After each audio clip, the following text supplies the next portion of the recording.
If you're a Canadian worker, if you've been laid off because of Donald Trump tariffs, if you're under the threat of layoffs, or if you're just worried about where this job market's going, you might want to watch this episode. We did some big digging into the last 10 years of layoffs, and it turns out there might be a pattern forming here. Let's go. Welcome to Bakes on Things. Welcome back to Bakes on Things. And if you're facing layoffs, we're with you all the way. If you've already been laid off, we're especially with you because we did some digging. We want to know what the hell's going on as well. Because after digging deep into the last 10 years of layoffs, bailouts, and billion-dollar profits, I can actually confidently say to you, we've been played. Played by some of the biggest corporations in this country, and worse, enabled by your federal Liberal government. Color me shocked. See, since 2015, we've seen a pattern that should make every working Canadian's blood boil. Here's how the game works. See, companies during times of crises cry poor. They slash thousands of jobs, line up for federal bailouts, and then surprise, just a year or two later, they're posting record profits and executive bonuses like nothing had ever happened. And all this with your money, your taxes. And we don't have to throw the ball far to land on one of the very first examples, and perhaps one of the biggest. Begin this hour with breaking news about massive layoffs at Air Canada. The company has released a statement announcing it is cutting at least half of its workforce. Susanna De Silva is following the story. Susanna, what are you hearing? Yeah, it is a staggering number that is coming from Air Canada right now. I'll read you a little bit of a statement that we've received that's gone out to employees. In it, they say because of what the reductions, they've obviously had to do airlines across the world, they've reduced their flights by 95%, and they say they have therefore taken the extremely difficult decision today to significantly downsize our operation to align with forecasts, which regrettably means reducing our workforce by 50 to 60%. We are doing this in order to conserve cash, right-size our business for the level of traffic we anticipate in the mid to longer term, and to position ourselves to rebuild once business returns. Let's take Air Canada, for example. In 2020, they laid off 20,000 people. That was more than half of their workforce at the time. Government then eventually stepped in with $5.9 billion in aid. Then, while the workers were out of a job, Air Canada snuck in a $10 million executive bonus. The feds, of course, eventually cried foul, but only after you, the public, backlashed on it. You think that money would have been returned without that pressure for backlash? Not a chance. And who enabled it? Well, I know you'll be surprised. The Liberal government. The same people who handed over the cash with no strings attached, no job protection guarantees, no caps on executive pay, and no provisions to pay the $5.9 billion back if profits surged. And guess what? Surge they did. Air Canada made over $2 billion in profit in 2023 alone. They used us like a payday loan. Then we don't have to go much further into the path of corruption to find Bell Media, because Bell Canada took $123 million in pandemic wage subsidies while cutting hundreds of jobs. Yep, you heard that right. Subsidies meant to protect jobs were taken by a company that was cutting them. At the same time, they raised their dividends to shareholders who were not the ones answering the phones, working retail, or climbing utility poles during the dark, cold days of February. Then they slashed 1,300 more jobs just recently in 2023, and somehow the government still hasn't stepped in on all of this with any accountability. Now, why would that be? Well, it turns out, obviously, we had an election coming up. And what are they afraid of? That Bell might say something mean about them on CTV? I think we all know where that story went. And then there's retail. We have to dive right into Leon's, because we can't forget retail here when Leon's Furniture laid off nearly 6,000 employees. They also collected nearly $30 million in wage subsidies, and they went on to post record profits yet again. They used taxpayer money to juice their bottom line and told their laid off staff, hey, thanks for playing. And they weren't alone, because Canadian Tire did this, Sobeys did this, you name it, they took public cash, trimmed the fat, and padded the margins. Oh, and here's the kicker. A 2023 Watchdog report found that the majority of big public companies who received wage subsidies from the federal government actually reduced their total workforce during that same time in 2020. And then they turned around and paid out billions in dividends and stock buybacks. How is that possible? You think that was an accident? That is corporate strategy. That's plain and simple to see. And guess what? Retail wasn't the last stop for all of these bailouts and this pattern. See, let's talk oil, because the federal government handed out the fossil fuel company and the fossil fuel industry, I should say, over $18 billion in pandemic aid. Again, supposedly to protect jobs. What happened? Well, companies like Suncor cut thousands of jobs anyway. And by 2022, though, we're posting record-breaking profits. In fact, $9 billion in change, and that's more than double their 2021 haul. How is that possible? Where did all the support money go? Into dividends and share prices. See, this wasn't economic rescue. This was a transfer of wealth from working Canadians to the boardroom. Well planned, strategically, and a pattern that is starting to show up over the last 10 years and is rearing its ugly head again. And here's where it gets even darker, because it's one thing for corporations to exploit a loophole. It's a completely different thing for your own government to dig the hole for them. Did the Liberals not notice this pattern, or did they see it as a politically convenient opportunity, a way to keep the big players happy by buying influence and buying headlines and maybe even buying some votes, just like they did with the CBC? If you think this was just bad oversight, think again. This is actually systemic complicity. A government that knows exactly what it's doing and chooses to look the other way while it's doing it.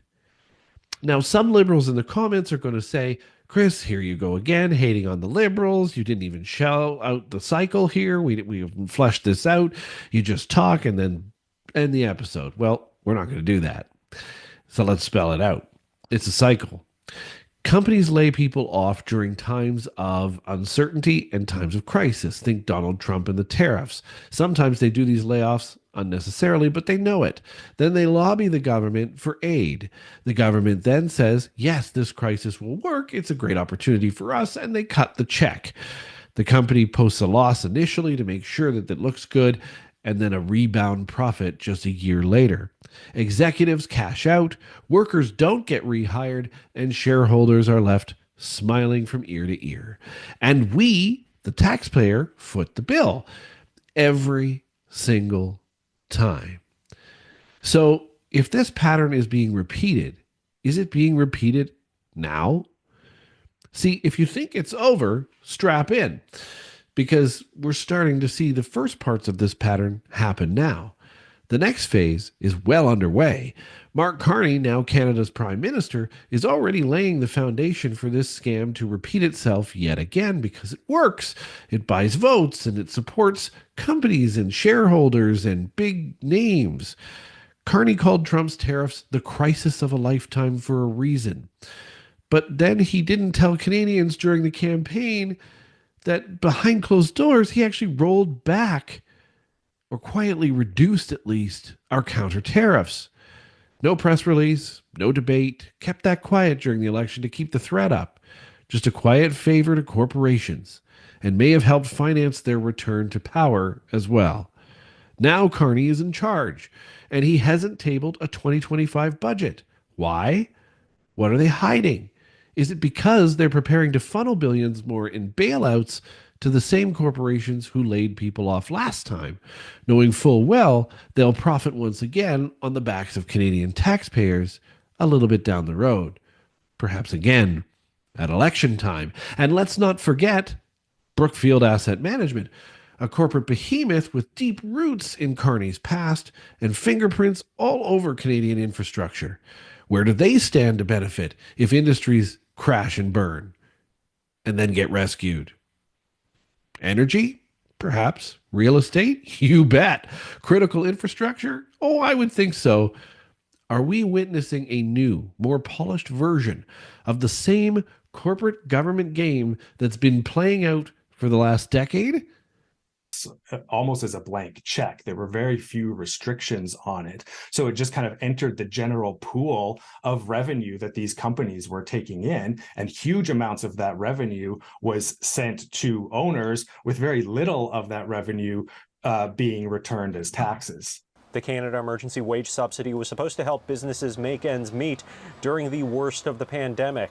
But new research from Canadians for Tax Fairness finds some of Canada's biggest corporations took the subsidy at the same time that they issued dividends to shareholders, bought back stock, and in some cases, cut their workforce. There was no interruption in the payment of their dividends. We only found one company that interrupted their dividend at all. Share buybacks did decrease, although they were still over $10 billion among all of the companies, and then bounced back almost immediately.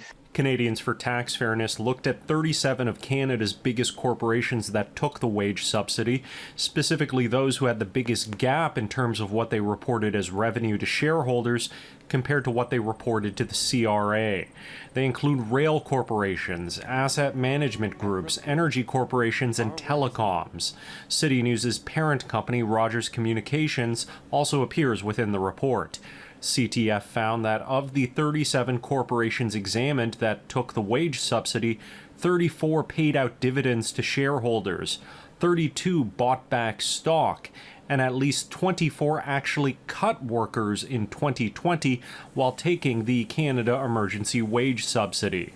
Working people on fixed incomes are struggling. The ultra wealthy are only becoming wealthier, and as we saw in today's report, it's in part because of the use of public funds. NDP tax fairness critic Nikki Ashton says there were mom and pop businesses that were saved by the wage subsidy, but considers it outrageous that large corporations used the same mechanism to cut jobs and pay investors. The report calls for a host of tax reforms to try and recover some of the money, but the federal government has so far resisted imposing an excess profits tax like those seen in the United Kingdom. We've been very critical of the Liberals in refusing to bring in a windfall tax like other countries have done, including in sectors that have made massive profits like the oil and gas sector. There is no reason we cannot be imposing a windfall tax, except for, maybe they're good friends of the Liberals. This isn't just negligence anymore. It's orchestration.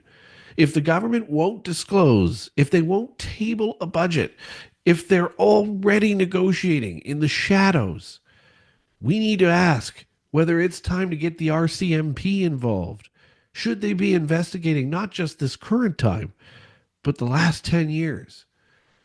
Not just a bailout, the entire cycle. Because the time, the red flags, everything's flying here. Money going to thieves. It's the same companies, the same insiders, the same silence, the same power brokers, and the same taxpayers footing the bill under pretty much the same Liberal government. This isn't just a cycle anymore. It's a system. It's built to enrich a few while the rest of us pick up the tab. All right. Whew, that was intense, but it's there. And we got to look into it, I know. But we need a What the Maple segment to ease things up a little bit here, because we always want to take a positive spin toward the ends of these episodes. And you know what gives me hope? Small businesses. Not the ones laying everybody off, but the small businesses that do the right thing, like a little grocery startup in Sarnia, Ontario, just brought up by a commenter. During the pandemic, when the big chains were laying people off and jacking up prices, these folks were delivering food to those in need.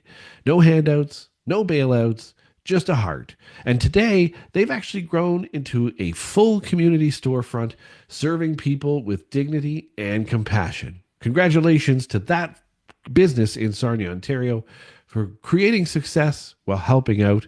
That's what Canadians should be, not backroom deals, but local people taking care of the community, because these are the folks actually worth investing in.